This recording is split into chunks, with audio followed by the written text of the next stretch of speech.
ओम शांति।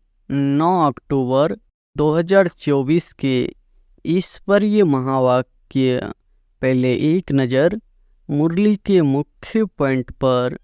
बाबा ने कहा, तुम बच्चों को 84 के चक्र का नॉलेज देता हूँ। मैं सुदर्शन चक्रधारी हूँ, परंतु प्रैक्टिकल में 84 जन्मों के चक्र में आता नहीं हूँ। बाप बीज रूप होने के कारण जानते हैं, खुद 84 के चक्र में नहीं आते हैं, परंतु तुमको सब समझाते हैं। यह भी कितना वंडर है। बाबा कहते हैं, बच्चे, अनादि ड्रामा अनुसार मेरे में पहले से यह नॉलेज है जो तुमको पढ़ाता हूँ, इसलिए ही मुझे ऊंच से ऊंच भगवान कहा जाता है। खुद चक्र में नहीं आते, परंतु उनमें सारी सृष्टि के आदि मध्य अंत की नॉलेज है। बाप में ओरिजिनल नॉलेज है, उनको कहा ही जाता है नॉलेजफुल। और फिर बाबा ने कहा, ब्रह्मा और विष्णु की कोई दो आत्माएं नहीं है, वैसे ही सरस्वती और लक्ष्मी इन दोनों की दो आत्माएं है, या एक आत्मा एक है, शरीर दो है। यह सरस्वती ही फिर लक्ष्मी बनती है। नई दुनिया में रहते हैं देवी देवता, वहाँ अपार सुख है, सारी सृष्टि नई होती है। अभी इनको पुराना कहा जाता है, नाम ही है आयरन एजेड वर्ल्ड। जैसे वर्ल्ड दिल्ली और न्यू दिल्ली को कहा जाता है। ऊंचे से ऊंचे बाप ने नीचे आकर राजयोग सिखाया है। अभी तुम हो संगम पर, जबकि कलयुगी पुरानी दुनिया खत्म होनी है। और फिर लास्ट में बाबा ने कहा, वास्तव में शिव बाबा के बच्चे शिववंशी हो। जब निराकार आत्माएं हो, कृष्ण को तो देवता कहा जाता है, उनमें दैवी गुण है, उनको तो इन आँखों से देखा जा सकता है। शिव के मंदिर में देखेंगे, शिव को अपना शरीर है नहीं, वह है परम आत्मा अर्थात परमात्मा। तुम ही सद्गति से फिर दुर्गति में आते हो, तुम ही पूरे 84 जन्म लेते हो। रोज पढ़ना है, तुम स्टूडेंट हो भगवान के, भगवान वाच्य है ना। मैं तुमको राजाओं का राजा बनाता हूँ। यहाँ तुम योग लगाते हो परम पिता परमात्मा शिव से, जो तुम्हें देवता बनाते हैं। कहते हैं, मुझ अपने बाप को याद करो, जिसके तुम शालिग्राम बच्चे हो। और अब सुनते हैं महावाक्यों को विस्तार से। मुरली का सार है, मीठे बच्चे, विश्व का राज्य बाहुबल से नहीं लिया जा सकता, उसके लिए योग बल चाहिए। यह भी एक लॉ है। प्रश्न है, शिव बाबा स्वयं ही स्वयं पर कौन सा वंडर खाते हैं? उत्तर है, बाबा कहते, देखो कैसा वंडर है, मैं तुम्हें पढ़ाता हूँ। यह मैंने किसी से कभी पढ़ा नहीं। मेरा कोई बाप नहीं, मेरा कोई टीचर नहीं, गुरु नहीं। मैं सृष्टि चक्र में पुनर्जन्म लेता नहीं, फिर भी तुम्हें सभी जन्मों की कहानी सुना देता हूँ। खुद 84 के चक्र में नहीं आता, लेकिन चक्र का ज्ञान बिल्कुल एक्यूरेट देता हूँ। ओम शांति। रूहानी बाप तुम बच्चों को स्वदर्शन चक्रधारी बनाते हैं, अर्थात तुम इस 84 के चक्र को जान जाते हो। आगे नहीं जानते थे, अभी बाप द्वारा तुमने जाना है। 84 जन्मों के चक्र में तुम आते हो जरूर। तुम बच्चों को 84 के चक्र का नॉलेज देता हूँ। मैं सुदर्शन चक्रधारी हूँ, परंतु प्रैक्टिकल में 84 जन्मों के चक्र में आता नहीं हूँ, तो इससे समझ जाना चाहिए शिव बाप में सारा ज्ञान है। तुम जानते हो, हम ब्राह्मण अभी सुदर्शन चक्रधारी बनते हैं, बाबा नहीं बनते हैं। फिर उनमें अनुभव कहाँ से आया? हमको तो अनुभव प्राप्त होता है। बाबा कहाँ से अनुभव लाते हैं? जो तुमको सुनाते हैं। प्रैक्टिकल अनुभव होना चाहिए ना। बाप कहते हैं, मुझे ज्ञान का सागर कहते हैं, परंतु मैं तो 84 जन्मों के चक्र में आता नहीं हूँ। फिर मेरे में यह ज्ञान कहाँ से आया? टीचर पढ़ाते हैं तो जरूर खुद पढ़ा हुआ है ना। यह शिव बाबा कैसे पढ़ा? इनको कैसे 84 के चक्र का मालूम पड़ा, जबकि खुद 84 जन्मों में नहीं आता है? बाप बीज रूप होने के कारण जानते हैं। खुद 84 के चक्र में नहीं आते हैं, परंतु तुमको सब समझाते हैं। यह भी कितना वंडर है। ऐसे भी नहीं, बाप कोई शास्त्र आदि पढ़ा हुआ है। कहा जाता है ड्रामा अनुसार उसमें यह नॉलेज नोंधी हुई है जो तुमको सुनाते हैं। तो वंडरफुल टीचर हुआ ना। वंडर खाना चाहिए ना, इसलिए इनको बड़े बड़े नाम दिए हैं। ईश्वर, प्रभु, अंतर्यामी आदि आदि। तुम वंडर खाते हो। ईश्वर में कैसे सारी नॉलेज भरी हुई है? उनमें आई कहाँ से जो तुमको समझाते हैं? उनको तो कोई बाप भी नहीं जिससे जन्म लिया हो वा समझा हो। तुम सब भाई भाई हो। वह एक कैसे तुम्हारा बाप है? बीज रूप है। कितनी वन नॉलेज बैठ बच्चों को सुनाते हैं। कहते हैं 84 जन्म मैं नहीं लेता हूँ, तुम लेते हो। तो जरूर प्रश्न उठेगा ना, बाबा आपको कैसे मालूम पड़ा? बाबा कहते हैं, बच्चे अनादि ड्रामा अनुसार मेरे में पहले से यह नॉलेज है जो तुमको पढ़ाता हूँ। इसलिए ही मुझे ऊंच से ऊंच भगवान कहा जाता है। खुद चक्र में नहीं आते, परंतु उनमें सारी सृष्टि के आदि मध्य अंत की नॉलेज है। तो तुम बच्चों को कितनी खुशी होनी चाहिए। उनको 84 के चक्र की नॉलेज कहाँ से मिली? तुमको तो मिली बाप से। बाप में ओरिजिनल नॉलेज है। उनको कहा ही जाता है नॉलेजफुल। कोई से पढ़ा भी नहीं है तो भी उनको ओरिजिनल मालूम है, इसलिए नॉलेजफुल कहा जाता है। यह वंडर है ना, इसलिए यह ऊंच से ऊंच पढ़ाई गाई जाती है। बच्चों को वंडर लगता है बाप पर। उनको क्यों नॉलेजफुल कहा जाता है? एक तो यह समझने की बात है, दूसरी फिर क्या बात है? यह चित्र तुम दिखाते हो तो कोई पूछेंगे कि ब्रह्मा में भी अपनी आत्मा होगी, और यह जो नारायण बनते हैं उनमें भी अपनी आत्मा होगी। दो आत्माएं हैं ना, एक ब्रह्मा एक नारायण की।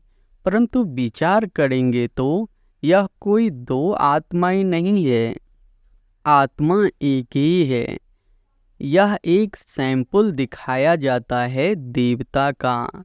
यह ब्रह्मा सो विष्णु अर्थात नारायण बनते हैं। इसको कहा जाता है गुह्य बातें। बाप बहुत गुह्य नॉलेज सुनाते हैं जो और कोई पढ़ा न सके सिवाय बाप के। तो ब्रह्मा और विष्णु की कोई दो आत्माएं नहीं है। वैसे ही सरस्वती और लक्ष्मी इन दोनों की दो आत्माएं हैं या एक? आत्मा एक है, शरीर दो है। यह सरस्वती ही फिर लक्ष्मी बनती है, इसलिए एक आत्मा गिनी जाएगी। 84 जन्म एक ही आत्मा लेती है, यह बड़ी समझ की बात है। ब्राह्मण सो देवता, देवता सो क्षत्रिय बनते हैं। आत्मा एक शरीर छोड़ दूसरा लेती है। आत्मा एक ही है। एक यह सैंपल दिखाया जाता है, कैसे ब्राह्मण सो देवता बनते हैं। हम सो का अर्थ कितना अच्छा है। इनको कहा जाता है गुह्य गुह्य बातें। इसमें भी पहले पहले तो यह समझ चाहिए कि हम एक बाप के बच्चे हैं। सभी आत्माएं असूल परम धाम में रहने वाली है। यहाँ पाठ बजाने आई है। यह खेल है। बाप तुमको इस खेल का समाचार बैठ सुनाते हैं। बाप तो ओरिजिनल जानते ही है, उनको कोई ने सिखाया नहीं है। इस 84 के चक्र को वही जानते हैं, जो इस समय तुमको सुनाते हैं। फिर तुम भूल जाते हो, फिर उनका शास्त्र कैसे बन सकता। बाप तो कोई शास्त्र पढ़ा हुआ नहीं है, फिर कैसे आकर नई नई बातें सुनाते हैं। आधा कल्प है भक्ति मार्ग, यह बात भी शास्त्रों में नहीं है।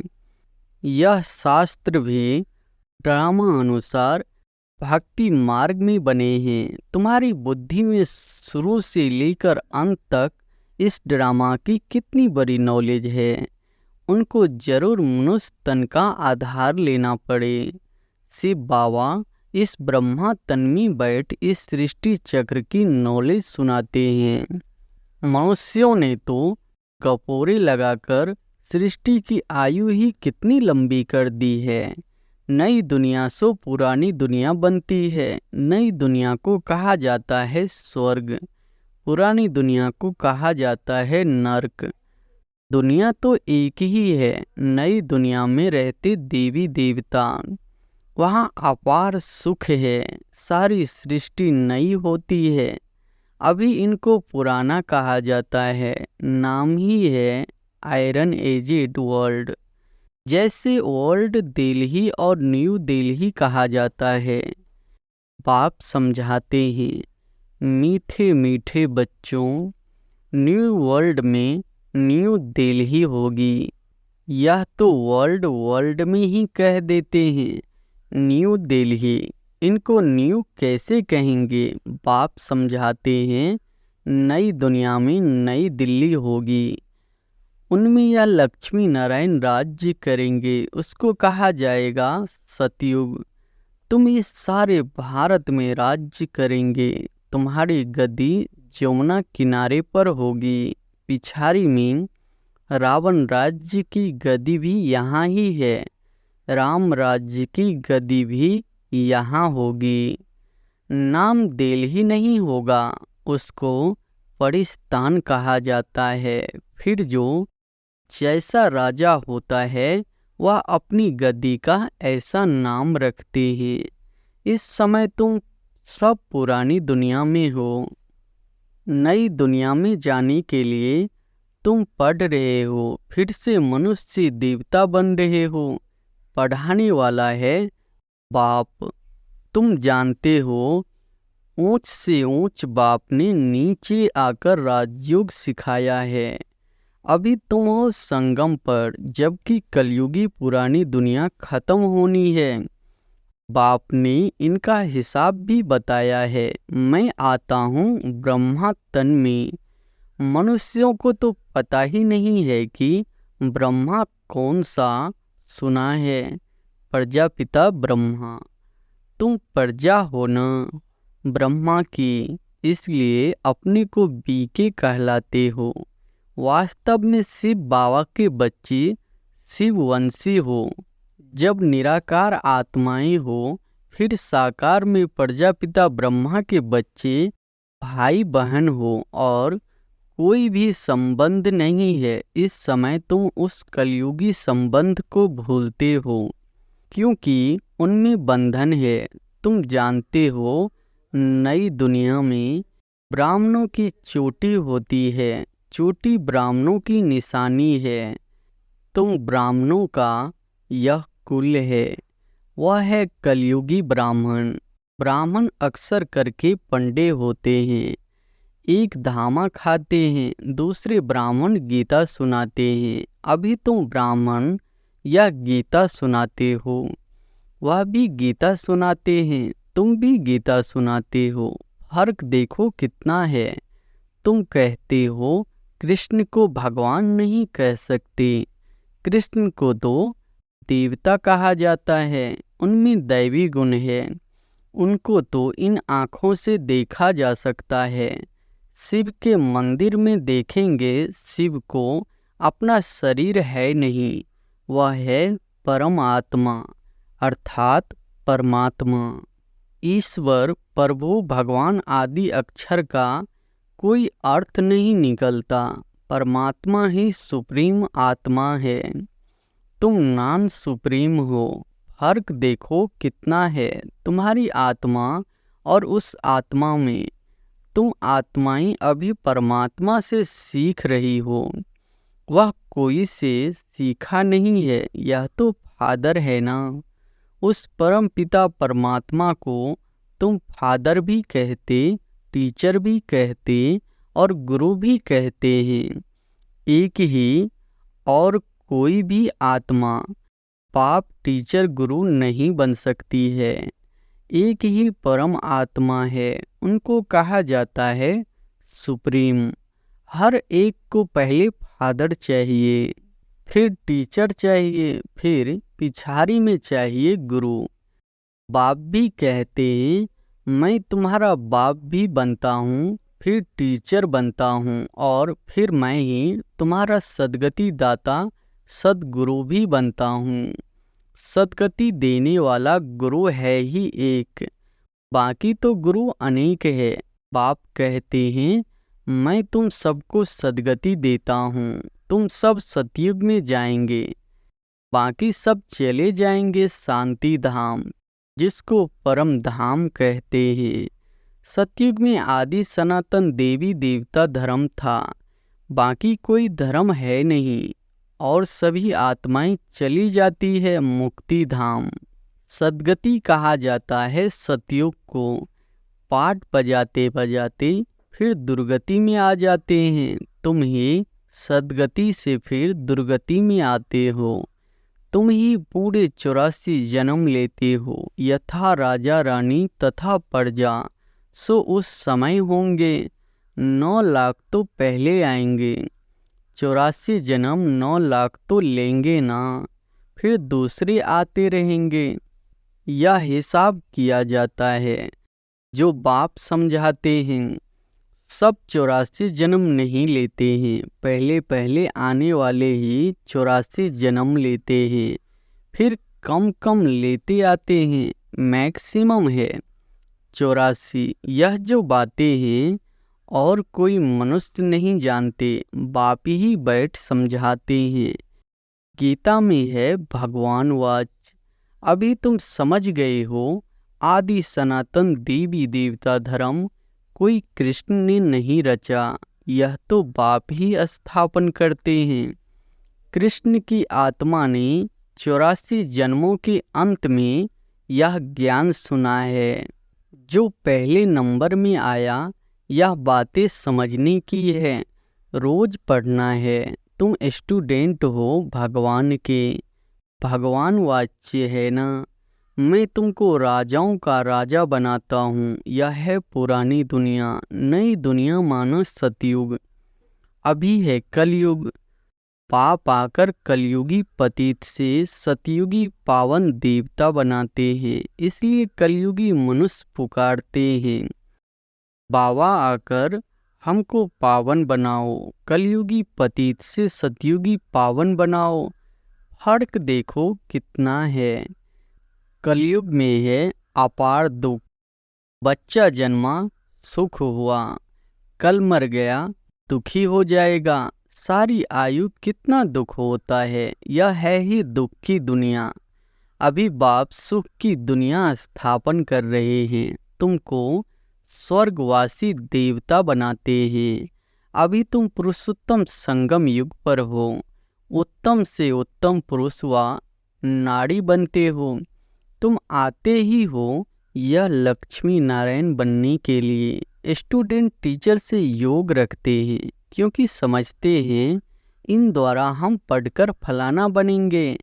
यहाँ तुम योग लगाते हो परम पिता परमात्मा शिव से, जो तुम्हें देवता बनाते हैं। कहते हैं मुझ अपने बाप को याद करो, जिसके तुम शालिग्राम बच्चे हो।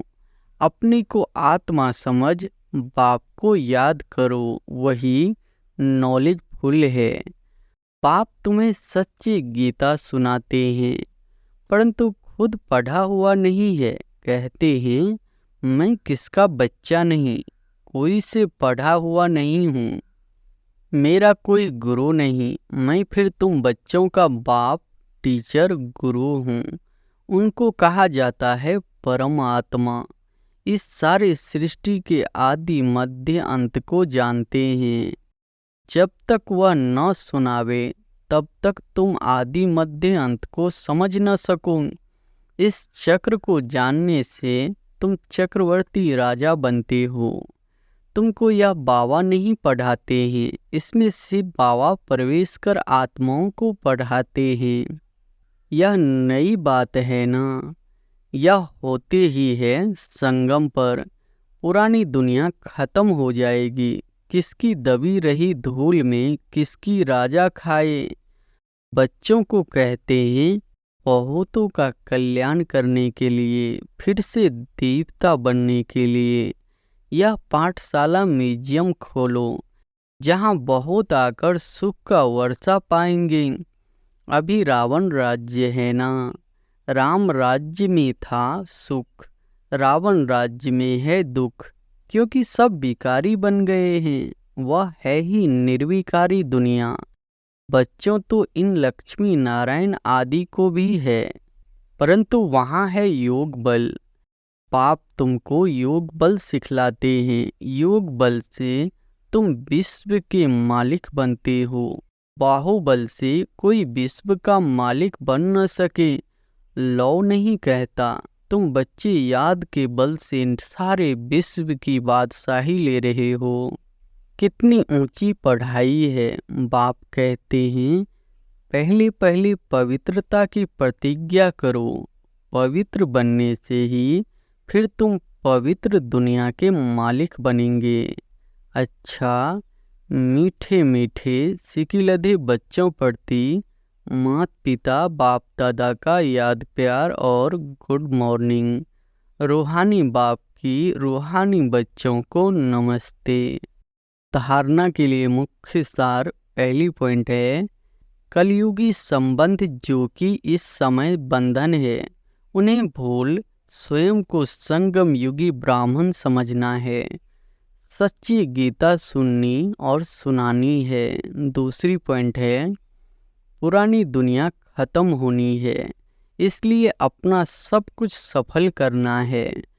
बहुतों के कल्याण लिए मनुष्यों को देवता बनाने के लिए यह पाठशाला व म्यूजियम खोलने हैं। वरदान है पाप की आज्ञा समझ मोहब्बत से हर बात को सहन करने वाले सहनशील भव। बाप की आज्ञा समझ मोहब्बत से हर बात को सहन करने वाले सहनशील भव। कई बच्चे कहते हैं कि हम राइट है, फिर भी हमें ही सहन करना पड़ता है, मरना पड़ता है। लेकिन यह सहन करना व मरना ही धारणा की सब्जेक्ट में नंबर लेना है, इसलिए सहन करने में घबराओ नहीं। कई बच्चे सहन करते हैं, लेकिन मजबूरी से सहन करना और मोहब्बत में सहन करना, इसमें अंतर है। बातों के कारण सहन नहीं करते हो, लेकिन बाप की आज्ञा से सहनशील बनो तो आज्ञा समझ मोहब्बत में सहन करना अर्थात स्वयं को परिवर्तन कर लेना, इसकी ही मार्ग से है। स्लोगन है, जो सदा खुशी की खुराक खाते हैं वह तंदुरुस्त रहते हैं।